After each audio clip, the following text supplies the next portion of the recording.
everyone, it's Shannon for Waffle Flower Crafts. Today I'm using the First Step stamp set, the Gemstone stamp set, Personality stamp set. I'm going to use a sentiment from that set, and the Beautiful stamp set. I'm going to use that again this week. I'll also be using this beautiful butterfly die. It's called Magical Butterfly. So today I'm going to be making these large gem cards. You can see them all here. I'm making all 4 of these cards that you see here in today's video.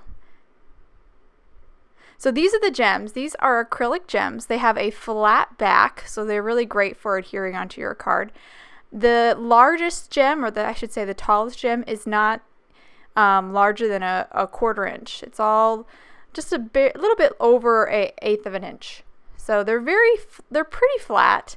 I mean, about no thicker than maybe a shaker card when you're all done. So they work well for cards, these large gems. So I'm going to start with the First Step stamp set. I am positioning the shoes and a sentiment from that set onto a A2 top folding black cardstock card base. So it's good. This will actually be a 1-layer card, essentially, except for the gems. I'm going to put down some anti-static powder, and then I will ink up these stamps with some embossing ink. And then I'll stamp them and emboss them in some silver embossing powder. This card goes pretty fast. This is my first card. I'm going to show you, with all these 4 cards, I'm showing you kind of a different way to incorporate these large gems into your cards. This one I am going to add some gems to the shoe. So I'm incorporating the gems into a stamped image, an outlined image with embossing. So I've just heat set that embossing powder. Now I'm cooling it for a second. And now I'm going to pull over the Rena Wink marker, or pen actually. This is emerald green. And I'm going to color in these shoes with this marker. So for these gems, I'm going to use the, so this pack that I purchased came with several different kinds. I'm going to pull out the emerald kind of teardrop shaped gems. So I went ahead and cut to the shoes all completely colored. And I am going to, because these gems are rather large, they don't completely cover the shoe. So I'm kind of showing you here how you can incorporate these gems even if because they're large and they don't necessarily completely fill the stamped image. So I'm just using them as accents on these shoes. So I'm using some glossy accents, and I'm just squeezing a drop down and then adhering those gems down. The glossy accents adhesive worked really well for this. So sticking those down and putting 7 gems on each shoe, and filling up most of the shoe as much as I can with the gems. But again, there are obviously going to be some open spots where you can see some of the negative space. And if I didn't color it in with the Rena Wink marker, you would see black and it wouldn't look like a complete image. So this is kind of a trick for if you want to add gems to an image and you know the gems are not going to completely cover the image because they're large. And I don't have any smaller green ones to fill in the smaller spaces. But I really like how that one turned out. Very clean and simple. And really pretty. I just love these gems. I've been dying to do this technique for a while, and I finally sat down and got it done.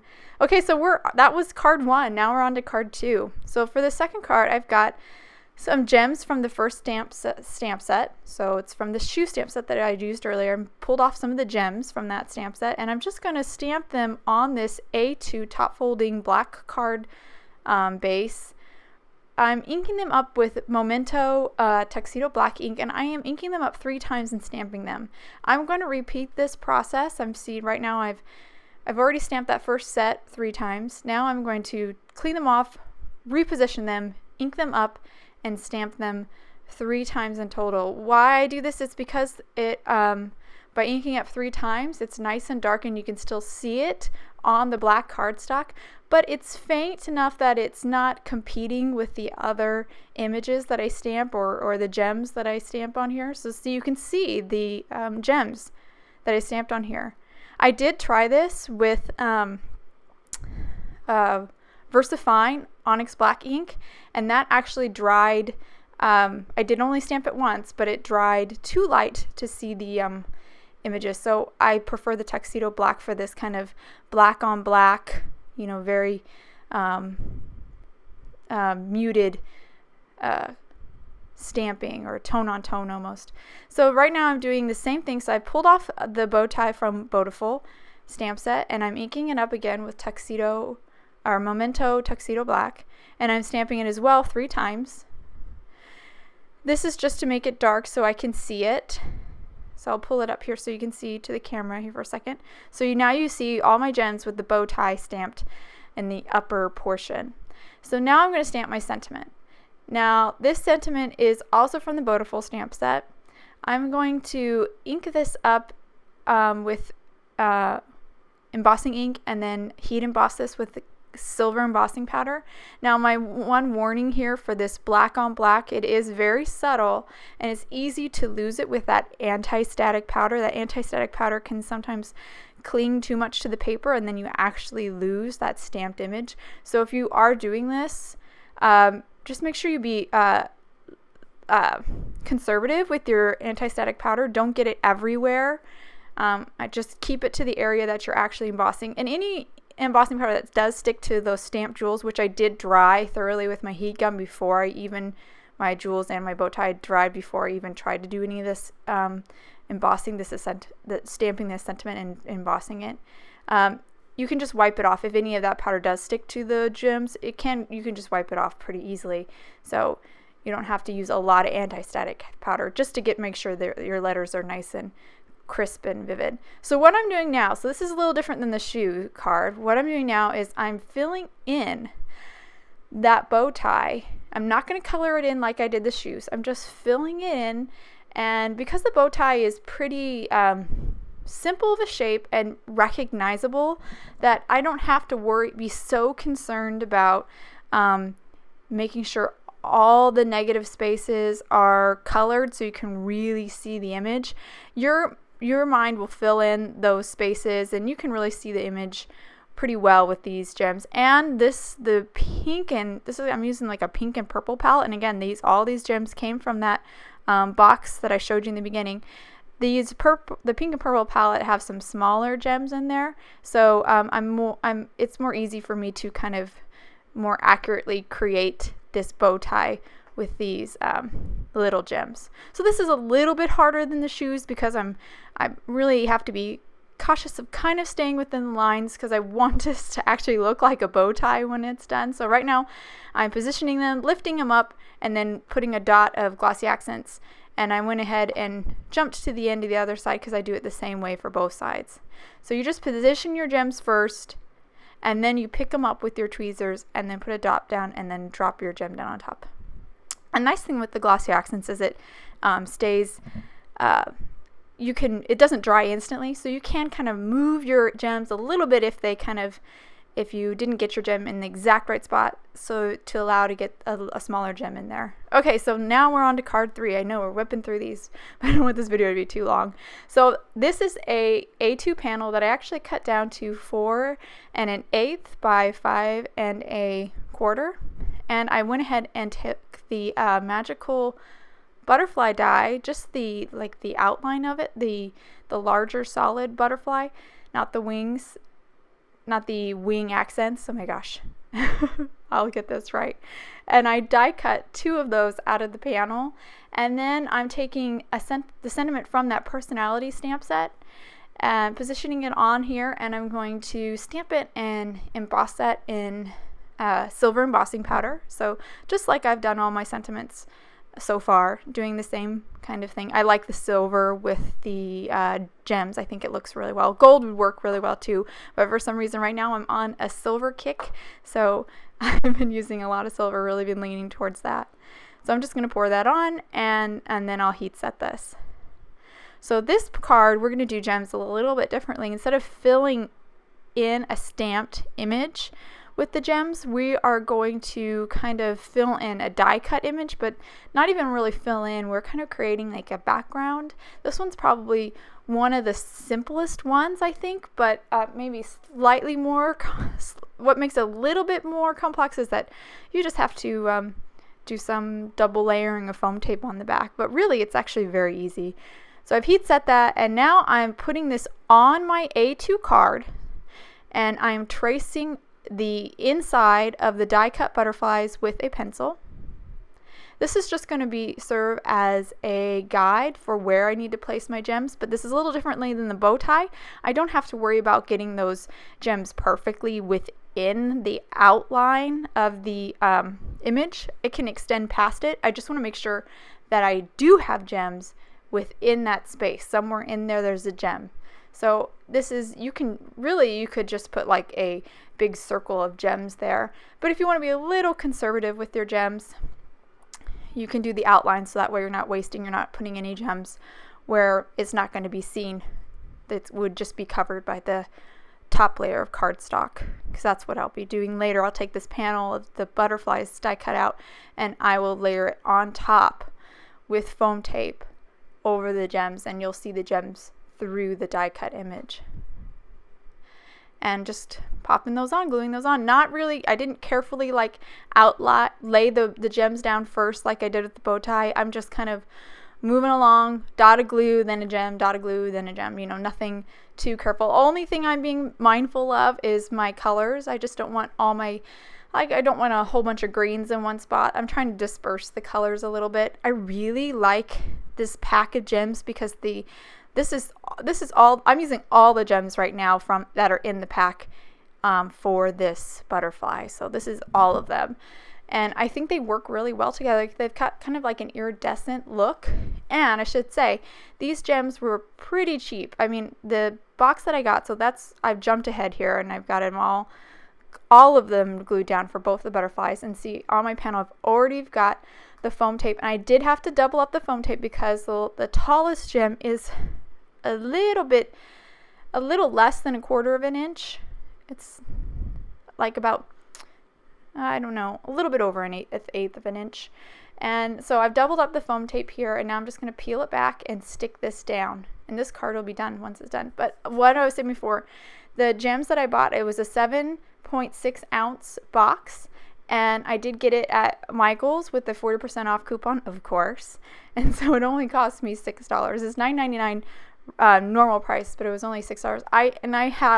I've made 8 cards so far with these gems, and I barely put a dent in this. But I mean, I don't predict ever running out of these gems. I got so many. So, and I really think they're beautiful. I can't wait to put them on more cards. I just think they're so pretty. I don't know. This is like probably my little fetish. I just like these gems. I've always liked them since I was a kid. So I'm really having fun playing with them on my cards.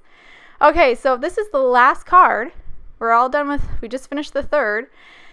I am going to stamp on this top folding black card base again another gem image from the first step stamp set. I'm doing the same kind of technique that I showed earlier for the second card with the bow tie.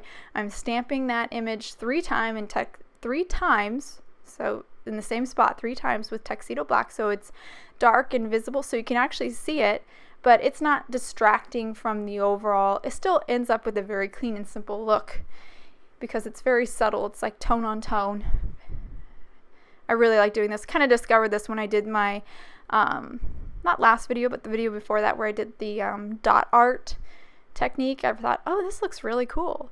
So I kind of decided to incorporate that into these designs too, especially because the crystals are so, they can be, you don't want anything competing with the crystals. You want them to really, or the gems I should say, really stand out. So I've got the whole background stamped. Now I'm going to take a sentiment from that gemstone. It says shine bright. I'm going to take that and stamp it and heat emboss it. I'm going to use my acetate here just to make sure it's nice and straight because the words are very, they're just very perfect. They're not like handwritten. They're typed, or they're a font that's very straight up and down, so I want to make sure that I get that straight, because if I don't get that straight, you'll really notice it. So I use that acetate to kind of help me do that with the lines, and the grid really helps.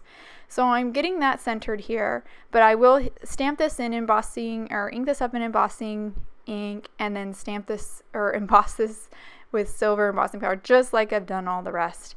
But again, I will warn you, because this tone on tone stamping that I'm doing here, this tuxedo black ink stamped on black cardstock, I want to be careful to not get that embossing powder everywhere. Otherwise, even when I wipe it off, or not embossing powder, I'm so sorry, I want to be careful with that anti-static powder, because I don't want to get that everywhere. Even when I wipe that off, it still sticks to the cardstock just a little bit, and you will lose those stamped images, those tone on tone stamped images. So just be careful not to get that anti-static powder everywhere. You only need it right where you're stamping the sentiment, just to make sure all the letters are nice and clear. And then if it sticks anywhere else, like on the gems that I stamped, I can quickly wipe that away with the brush. It's very easy to clean it off, because it's just a wide area that comes right off too. So that's my only warning. I do really like the technique. I really like the look, I should say. And so I think it's worth that little bit of hassle. So I heat set that, and now we're ready to do the gem. So this one is very different. So I'm not even going to use a die cut or a stamped image for this gem accent. I'm just going to construct it. I'm basically kind of creating like a brooch on the card. So I'm just taking some gems, and I'm kind of doing a radiating pattern, or kind of like a snowflake, doing a pattern with the gems off of the main gem that's in the center, and I'm just repeating it. It's very simple, very easy to do. You get that first, I did the first gem, and I did position the first gem with the green gems around it, just to make sure my spacing was right. So I kind of put that down on the paper first, and then I picked them up and adhered them. And then after that, now that I know my spacing is right, I can just basically go. I don't even need to position them. Just put some dots down and adhere those crystals in. So really easy. Tweezers make this really easy too, to pick up those gems and get them in some of those tight spaces. And we're almost done here. And again, these gems they're pretty flat, and they'll mail pretty easy. They're not taller than a 1/4 inch, so they're relatively flat. So, and I think I just really like the larger size, or I think I like the variety of sizes together. That's what I really like. I haven't seen anybody use some of these bigger ones before, and I really like them together, different size. So here's all the cards completed, all 4 in reverse order. I'm gonna grab the bow tie here in just a second. There we go. So that's the bow tie one, where we stamped the gems around first, and then did the bow tie, and then adhered the crystals within the stamped image. And this is the first one we made with the shoes. So I hope you guys enjoyed these cards today, and I hope you will give some big gems a try. I think they're really fun and really pretty. If you want any more information on the products I use, please visit waffleflower.com, and you can follow us on YouTube, Instagram, and Facebook for more creative ideas. Thanks for watching, and have a great day.